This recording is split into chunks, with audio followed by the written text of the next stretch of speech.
Stokes was well with in his rights की त्याने आता मॅच संपली, आता काय माझ्या हँडशेक करूया आपण हे त्याने सजेस्ट केलं, ते आपण ऍक्सेप्ट नाही केलं. तो आपला राईट होता की भाई नाही आम्ही का आता जर 10-15 रन्सच हवेत दोघांच्या पण सेंचुरीजला, आणि international century test match century कोणी सोडणार नाही. वॉशिंग्टनची पहिली सेंचुरी होती ती, का सोडेल? ह्याच्या जागी बेन स्टोक्स असला असता तर त्याने पण नसतंच केलं ते.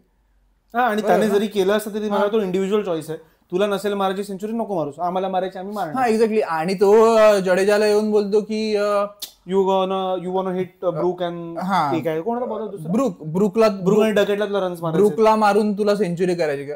मग तू लाव कार्सला, टाक स्वतः बॉलिंग. आम्ही तुला थोडी सांगितलं की भाई तू ब्रूकला तुला तू का जो रूटला बॉलिंग तू आण तुझ्या आर्चरला ना, त्यांना मारू आम्ही. पण त्याची माझ्यामध्ये तिथेच त्याची काय म्हणतो ठस झाली होती की ही मॅच त्यांच्या आवाक्यात होती. हा त्याच्यात काढलंय ना. आणि कालची ड्रॉ इंडियासाठी विक्टरीच्या जवळ आहे आणि इंग्लंडसाठी लॉसच्या बरोबर आहे. आणि पहिल्या 0वर 2 असतानाही ही हालत झाली. बरोबर. त्यामुळे ते जास्त हर्टफुल आहे त्यासाठी. आणि ऑब्व्हियसली ते सगळं असणारच आहे की बॉलर्स थकलेत वगैरे, पण तो आपला कन्सर्न नाहीच आहे. मग त्याने हातबीत नाही मिळवल्यानंतर it was very disgraceful. Stokes जेवढा मोठा बॅट्समन आहे तेवढा तो सॉर लुझर आहे माझ्या मते. त्याने जेन्युअनली शिकलं पाहिजे न्यूझीलंडच्या टीमकडनं.